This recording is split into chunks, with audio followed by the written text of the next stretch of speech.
আসসালামু আলাইকুম। সবাই কেমন আছেন? আশা করি অনেক ভালো আছেন। তো আজকে আপনাদেরকে দেখাবো যে আমার ডিম অর্ধেকের বেশি ফোটে নাই। কি কারণে আমার ডিমগুলা ফোটে নাই আপনাদের কাছে বিস্তারিত জানাবো। আপনারা এই ভুল কখনোই আর করবেন না। এই ভুল করলে আপনার ডিম ফুটবে না, বেশিরভাগই ফুটবে না।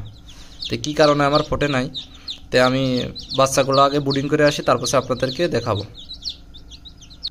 হ্যাঁ, আপনাদেরকে বলি মেন কি সমস্যা হয়েছিল আমার। তে আমার হলো ডিম এখানে টোটাল 25টা ডিম দেওয়া ছিল, 25টা না 23টা ডিম দেওয়া ছিল।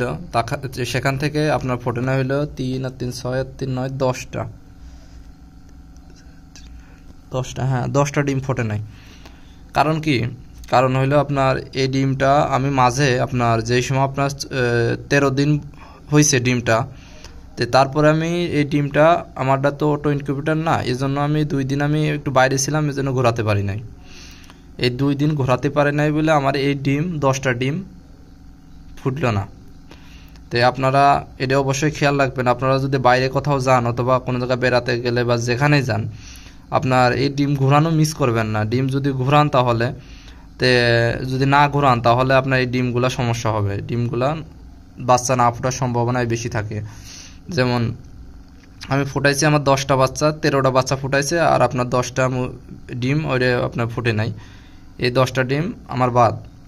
তো এই জন্য আপনারা সবসময় খেয়াল রাখবেন যে আপনারা কোথাও গেলে হয়তো 2 দিন বা 3 দিন অবশ্যই ডিম ঘুরাই রাখতে হবে। যে কোনো কারোর দিয়ে ঘুরাই রাখতে হবে। যদি না ঘুরান তাহলে আপনার এই ডিমে বাচ্চা দেবে না। তার আমি জলযন্ত্র প্রমাণ, কারণ আমি 2 দিন ঘুরাই নাই, এজন্য আমার ডিমগুলো এখন আর ফোটে না। এগুলো একটা ডিমও ফোটাবে না।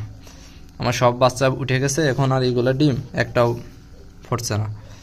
ভিতরেই আছে, কালো হয়েছে, কিন্তু বাচ্চা মারা গেছে, ঘুরাই নাই, এর জন্য বাচ্চা সমস্যা হয়ে গেছে, এগুলার আপনার ফুটলো না।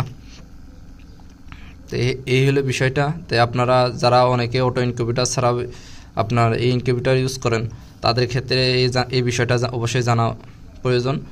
যদি আপনারা ঘুরাইতেই হবে, আপনি যদি 2 দিন অথবা 2 দিন 3 দিন যদি না ঘুরান, তাহলে আপনার ডিম মানে সবগুলা ফুটবে না, মানে 100% রেজাল্ট পাবেন না।